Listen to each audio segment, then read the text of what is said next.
এক মুহূর্তের অসাবধানতায় নিভে গেল একটি নিষ্পাপ প্রাণ। ঠাকুরমার সঙ্গে পুকুরে স্নান করতে গিয়ে জলে তলিয়ে মৃত্যু হলো 7 বছরের শিশু ঈশিতা মিত্রের। মর্মান্তিক এই ঘটনার শোকের ছায়া নেমে এসেছে ঋষ্যমুখ বিধানসভার মতাই কৃষ্ণপুর এলাকায়। জানা গেছে, বুধবার ঠাকুরমার সঙ্গে বাড়ির কাছের একটি পুকুরে স্নান করতে গিয়েছিল ঈশিতা। স্নানের সময় হঠাৎ করে সে জলের নিচে তলিয়ে যায়। বিষয়টি বুঝতে পেরে পরিবারের সদস্য ও স্থানীয়রা খোঁজাখুঁজি শুরু করেন। খবর পেয়ে এলাকার যুবকেরা দ্রুত পুকুরে নেমে তল্লাশি চালান। দীর্ঘ অনুসন্ধানের পর অবশেষে পুকুর থেকে উদ্ধার করা হয় ঈশিতার দেহ। এরপর কোনো সময় নষ্ট না করে তাকে বাইকে করে বিলোনিয়া মহকুমা হাসপাতালে নিয়ে যাওয়া হয়। তবে হাসপাতালে নিয়ে গেলে চিকিৎসকরা পরীক্ষা নিরীক্ষার পর শিশুটিকে মৃত বলে ঘোষণা করেন। এই খবর ছড়িয়ে পড়তেই হাসপাতালে কান্নায় ভেঙে পড়েন পরিবারের সদস্য, আত্মীয় স্বজন এবং এলাকাবাসী। পরে ময়না তদন্ত সম্পূর্ণ করে ঈশিতার দেহ পরিবারের হাতে তুলে দেওয়া হয়।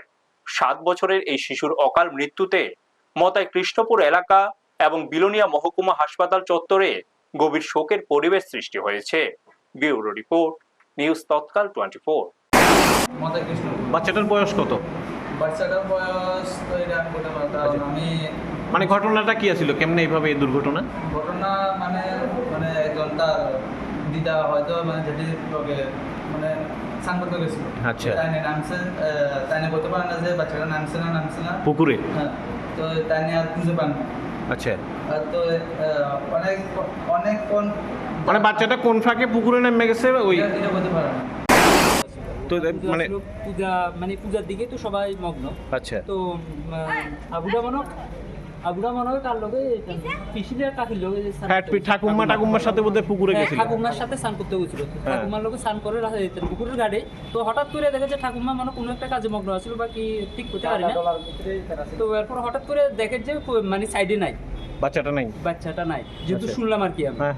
বাচ্চাটা সাইডে না, তো হঠাৎ করে এবার মানুষের ডাক দিছে। মানুষের যাওয়ানোর পরে তারপরে তোমরা সবাই বোধহয় পুকুরে নামছিলে? আমি আসছিলাম না, তারা সবাই গেছি। আচ্ছা। খবর পাওয়া সঙ্গে যাই আর পুকুরের ভিতরে সিটটা টোকাইছি, ফাইতে আসি না। মানে পুরা পুকুরটা খুঁজছো? পুরো পুকুর একবার খুঁজে হয়ে গেছে, ফাইতে আসি না। এরপরে এবার সবাই করতে আসি, আমি তো এমনি টোকাই ফাইতি না।